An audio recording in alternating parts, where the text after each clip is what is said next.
రాష్ట్ర ప్రజలకి నమస్కారం. నిన్నటి రోజున ఆంధ్రప్రదేశ్ న్యాయస్థానం, ప్రధాన న్యాయస్థానం హైకోర్టు గొడలి పార్టీ నాయకుడు జగన్మోహన్ రెడ్డికి ఆయన గొడలి పార్టీ నాయకులకి చెంపదడ్డ పెట్టింది హైకోర్టు. ఈరోజు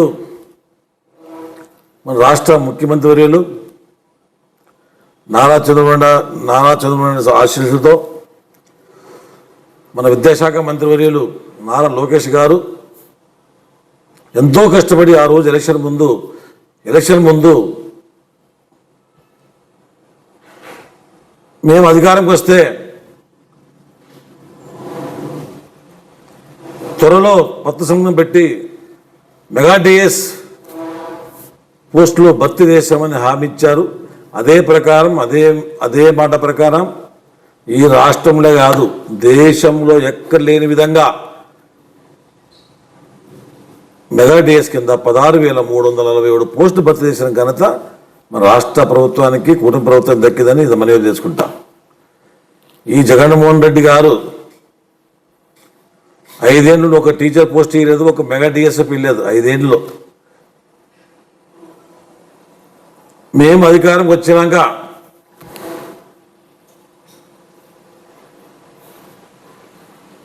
నేను లోపలనే మేము మెగా డిఎస్ పోస్ట్ ఈ సంవత్సరం పైన వాళ్ళు ఉద్యోగం చేస్తున్నారు.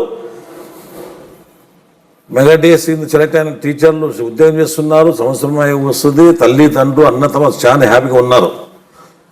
ఇది మధ్యలో మంచి పేరు వస్తుందని ఈ పుణ్యాత్ముడు జగన్మోహన్ రెడ్డి గారు పేపర్ లీక్ అయినవి, అవినీతి జరిగింది, ఎన్నో కుతంత్ర కూరాత చేస్తున్నాడు. అవి జగన్మోహన్ రెడ్డి గారు మీ ఎమ్మెల్సీతో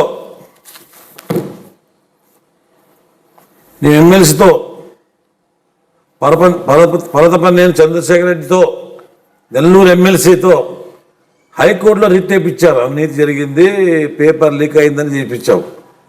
మరి ఎక్కడన్నా ఒక ప్రూఫ్ చూపించకపోయినావా? మీరు ఈ రాష్ట్ర ప్రజలు ఎందుకు ఆడుకుంటావు జగన్మోహన్ రెడ్డి గారు? ఈ రాష్ట్రానికి, మన అదృష్టానికి 76 ఏండ్ల నారా చంద్రబాబు సార్ గారు ముఖ్యమంత్రి ఈ రాష్ట్రానికి కాదు దేశంలో ప్రఖ్యాతి పొంది అభివృద్ధి చేస్తుంటే నువ్వు అవినీతి జరిగిందంటే ఎక్కడైనా ఒక్క అవినీతి చూపించకపోయినావా? హైకోర్టుకి ఎక్కడైనా ఒక ఏమన్నా చూపించి హైకోర్టు న్యాయస్థానం మీకు చంప దెబ్బ కొట్టింది అన్న. ఇంకా సిగ్గు రాలేదు మీకు? ఈ రాష్ట్ర ప్రజలు ఎందుకు ఆడుకుంటారు మీరు? ఈరోజు ఎంతో కష్టపడి కేంద్ర ప్రభుత్వం కూడా అమరావతి ఈ రాష్ట్ర రాజధానిని గెజెట్ విడుదల చేసి పార్లమెంట్లో పాస్ చేస్తే కూడా నువ్వు మరి మావి గన్ను అంటావు. యా గన్నో నీకే తెలీదు. ఈరోజు రాష్ట్ర ప్రజలు నీ మీద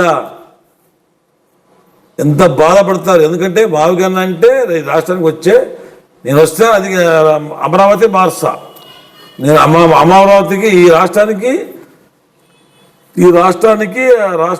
అమరావతి 3 రాజధానులు అంటావు, విజయవాడ అంటావు, ఇందే కుయత్తులు చేస్తున్నావు. ఈ రాష్ట్ర ప్రజలు నిన్ను ఏమనుకుంటారో నీకు జ్ఞాపకం ఉందని మీ వైసీపీ నాయకు గొడలిపాటి నాయకులు చెప్తున్నా నేను. మీరు ఆలోచించండి. మీకు చేత కాలేదు. మీరు 5 ఏళ్ళు అమరావతిలో అప్పటి తెలుగుదేశం ప్రభుత్వం చేసిన అసెంబ్లీలోనే